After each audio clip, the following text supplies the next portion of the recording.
Hi అందరికీ. Last వీడియోలో మనం ప్రాఫిట్ అండ్ లాస్ అనేది స్టార్ట్ చేసి basics and first basic type ఒక ఎగ్జాంపుల్ తీసుకొని దాంట్లో ఒక 2-3 టైప్స్ చెప్పినాం. అంటే మ్యాక్సిమం ఆర్ఆర్బి కానీ ఎస్ఎస్సి ఎగ్జామ్స్లలో స్టేట్ ఎగ్జామ్స్లో అయినా కూడా బేసిక్ క్వశ్చన్స్ అడుగుతారు. ఎప్పుడైతే యాప్టిట్యూడ్ అండ్ రీజనింగ్ అనేది హైయెస్ట్ వెయిటేజ్ ఉంటుందో అప్పుడు మాత్రమే ప్రో లెవెల్ క్వశ్చన్స్కి అవుతారు. ఈ వీడియోలో మనం ఆ ప్రో లెవెల్ క్వశ్చన్స్ ఏంటో చూద్దాం. అంటే ప్రో లెవెల్ టైప్స్ ఇంకొంచెం అడ్వాన్స్ ఎట్లా అడుగుతారు అని చూద్దాం. ఇప్పటివరకు ఫస్ట్ వీడియో చూడకపోతే ఒకసారి వెళ్ళి చూడండి, లింక్ అనేది డిస్క్రిప్షన్లో ఉన్నది. అండ్ ఇప్పటివరకు మన ఛానల్ సబ్స్క్రైబ్ చేసుకోకపోతే please do subscribe Akhil tips. ఒకసారి ఈ క్వశ్చన్ చూడండి. మోహన్ బాట్ 25 books ఫర్ 2000 అంటే ఏమి ఇచ్చిండు? మనం ఎప్పుడైనా గివెన్ డేట్ రాసుకోవాలి. 25 books ₹2500 అని ఇచ్చిండు, సరే 2000 అని ఇచ్చిండు. నెక్స్ట్ ఏమన్నాడు? And sold them at a profit అన్నాడు. ప్రాఫిట్ అంటే మనం ఏం రాసుకోవాలి? Profit is equals to selling price minus cost price equal to selling price of 5 books. అంటే ప్రాఫిట్ అనేది సెల్లింగ్ ప్రైస్ ఆఫ్ 5 booksకి ఈక్వల్ అంటాడు. కానీ సెల్లింగ్ ప్రైస్ ఎంతో అడిగలే. సరే, మనం సెల్లింగ్ ప్రైస్ని ఎక్స్ అనుకుందాం. ఎన్ని బుక్స్ కొన్నాడో అన్ని బుక్స్ అమ్ముతాడు కదా. అంటే మనకు సెల్లింగ్ ప్రైస్ టోటల్ ఏమవుతుంది?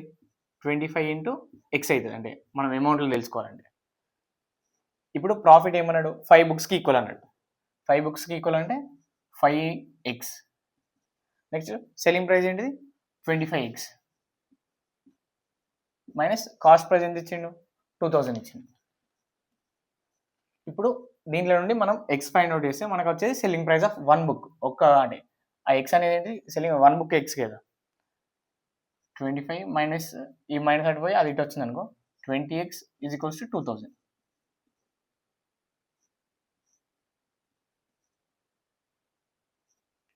X is equals to 100. అంటే సెల్లింగ్ ప్రైస్ ఆఫ్ 1 book ఎంత? 100. ఇది అంటే నార్మల్గా ఇట్లా అంటే ఒకవేళ సెల్లింగ్ ప్రైస్ బదులు కాస్ట్ ప్రైస్ ఇవ్వలేదు, సేమ్ ప్రాసెస్ యూజ్ చేసుకొని ఒకవేళ లాస్ అన్నాడు అనుకో, లాస్ అన్నప్పుడు ఏమవుతుంది? Cost price minus selling price. అది ఒకసారి తీసుకోండి. ఇది ఒకటి మోడల్ అన్నట్టు, కొంచెం అడ్వాన్స్. నెక్స్ట్ ఈ టైప్ 3 చూడండి. టైప్ 3లో Honey sells 2 machines at 12,000 each. It gains 32% and another she loses 32%. Honey అన్నట్టు ఆమె 2 మిషన్లు ఉన్నాయి. ఫర్ ఎగ్జాంపుల్ వాషింగ్ మిషన్లు అనుకుందాం. 2 వాషింగ్ మిషన్లు ఉన్నది 12,000 ఈచ్. ఆమె ఒకదాన్ని 32% ప్రాఫిట్కి అమ్మింది, ఇంకొక దాన్ని 32% లాస్కి అమ్మింది. కానీ ఆమెకు ఓవరాల్ అంటే లాస్ట్కి ఇప్పుడు ఆ 2 ఉన్నందుకు ఓవరాల్ ప్రాఫిట్ వస్తుందా లాస్ వస్తుందా అని చూడాలి. ఈ టైంలో ఫస్ట్ మనకి ఇట్లా same profit or same loss అన్నప్పుడు మ్యాక్సిమం లాసే ఉంటుంది. ఈ ఫార్ములా ఒకటి గుర్తుంచుకోండి, direct formula. Percentage loss is equals to A²/100. ఇప్పుడు ఏ అంటే ఏంటిది? మనకు సేమ్ పర్సెంటేజ్ ఉంది, 32% కాబట్టి 32²/100. అప్పుడు 1024/100 అంటే 10.24% లాస్ అన్నట్టు ఓవరాల్.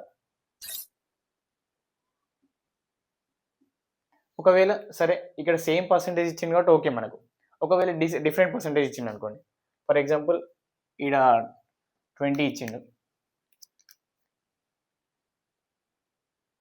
ఇక్కడ 20% ఇచ్చిండు ప్రాఫిట్, అండ్ లాస్ అనేది 25% ఇచ్చిండు అనుకోండి.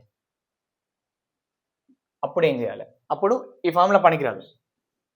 అందుకనే ఎప్పుడైనా ఫార్ములాలు ట్రిక్స్ అనేవి కొన్ని క్వశ్చన్స్ వరకే, అప్ టు సర్టెన్ లిమిట్ వరకే పనిచేస్తుంది. అందుకని ప్రతిసారి కాన్సెప్ట్ అనేది ఇంపార్టెంట్ మనకు. సరే, దీన్ని కాన్సెప్ట్ కూడా చూద్దాం. నిన్న పర్సంటేజ్ గురించి చెప్పిన, ఇప్పుడు 20% అనుకోండి. 20% ఏమని రాసుకోవచ్చు మనం? 1/5 అని రాసుకోవచ్చు. 25%ని 1/4 అని రాసుకోవచ్చు. ఇప్పుడు నిన్న మనం టైప్ 2లో ఒకటి చెప్పినా మీకు. అంటే ఫర్ ఎగ్జాంపుల్ 1/5 ఉన్నది అనుకో, అంటే ఇప్పుడు ఇది ప్రాఫిట్ కదా. ప్రాఫిట్ అంటే 1 ఎక్స్ట్రా, అంటే మనకు 5 parts of cost price is equals to 6 parts of selling price అవుతుంది అన్నాడు. ఎందుకు? ఈ 5కి అంటే కాస్ట్ ప్రైస్కు ఒకటి ఎక్స్ట్రా ఉంటుంది ఎప్పుడైనా ప్రాఫిట్ అన్నప్పుడు. అంటే ఇప్పుడు ఈ రేషియోలో వేసుకోండి. కాస్ట్ ప్రైస్ అనేది 5, సెల్లింగ్ ప్రైస్ అనేది 6. ఫర్ ఎగ్జాంపుల్ దీంట్లో చూడండి, ఇక్కడ 25% లాస్ అంటే మనం 4 parts పెట్టి కొన్నప్పుడు ఒక పార్ట్ అనేది లాస్ అవుతాను. అంటే 4 parts కాస్ట్ ప్రైస్ అయితే 3 parts అనేది మనకు సెల్లింగ్ ప్రైస్ అన్నట్టు. ఇది ఒక 2-3 క్వశ్చన్స్ అయితే మీకే అర్థమవుతుంది. అంటే మనకు ప్రాఫిట్ అన్నప్పుడు పైన ఉన్న పార్ట్ను యాడ్ చేయాలి, లాస్ అన్నప్పుడు సెల్లింగ్ ప్రైస్లో పైన ఉన్న పార్ట్ను రిమూవ్ చేయాలి. నెక్స్ట్ ఇట్లా రాసుకున్న తర్వాత వీటికి మనం కామన్ అంటే ఇప్పుడు సెల్లింగ్ ప్రైస్ అన్నా కాస్ట్ ప్రైస్ అన్నా మనం కామన్ చేసుకున్నాం. అంటే ఫర్ ఎగ్జాంపుల్ ఎల్సిఎం తీసుకుంటే ఎట్లా 5,4 ఎల్సిఎం తీసుకుంటే సరే ఇది కొంచెం హార్డ్ ఉన్నది, ఇది చూడండి. దీన్ని ఇంటూ 1 దీన్ని ఇంటూ 2 చేసినాం అనుకో సెల్లింగ్ ప్రైస్, అప్పుడు ఏమవుతుంది 6. సేమ్ దీన్ని ఎట్లా చేసినాం దాన్ని కూడా చేయండి. Into 2 8 into 1 5. అంటే టోటల్ ఎన్ని పార్ట్స్ 5 + 8 13 పార్ట్స్ ఈస్ట్ ఇది 6 + 6 12 పార్ట్స్. అంటే ఓవరాల్గా మనకు 13 పార్ట్స్ కాస్ట్ ప్రైస్ కొంటే 12 పార్ట్స్ అనేవి మనం అమ్ముతున్నాం. అంటే 1 పార్ట్ అనేది డిఫరెన్స్. ఆ డిఫరెన్స్లో కూడా కాస్ట్ ప్రైస్ ఎక్కువ ఉందా సెల్లింగ్ ప్రైస్ ఎక్కువ ఉందా? మనకు ప్రాఫిట్ అంటే ఏంటిది కాస్ట్ ప్రైస్ ప్రాఫిట్ అంటే selling price minus cost price. అంటే సెల్లింగ్ ప్రైస్ ఎక్కువ ఉందా ఎక్కువ లేదు ఇక్కడ. అంటే ఇక్కడ ఏం జరుగుతుంది లాస్ అనేది అవుతుంది. అంటే లాస్ ఈజ్ ఈక్వల్స్ టు ఎంత లాస్ 1 పార్ట్ లాస్ అవుతుంది. అంటే selling price minus cost price అంటే -1 డివైడెడ్ బై మనం దేనితో చేయాలి లాస్ పర్సెంటేజ్ అంటే ఆల్వేస్ కాస్ట్ ప్రైస్తో చేయాలి. అంటే 13 ఇంటూ 100% లాస్. 1/13 ఇంటూ 100 అంటే దాన్ని ఏమని రాసుకోవచ్చు, సరే మనకు అది అంత వస్తుంది 100/13.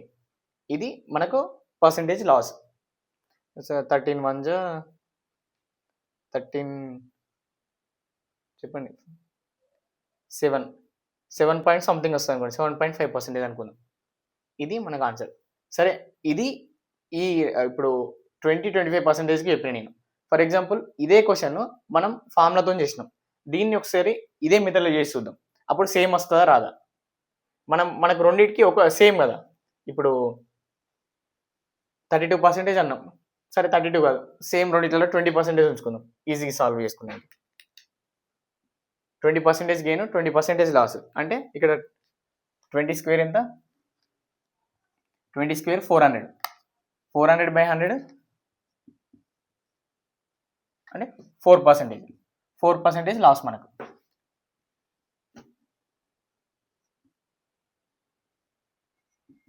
లాస్ అని తెలిసిపోయింది. ఇప్పుడు సేమ్ ప్రాఫిట్ సేమ్ లాస్ కాబట్టి 20% అంటే ఏమని రాసుకోవచ్చు 1/5 అని రాసుకోవచ్చు. 1/5 అంటే ఇప్పుడు ప్రాఫిట్ అదే లాస్ అదే.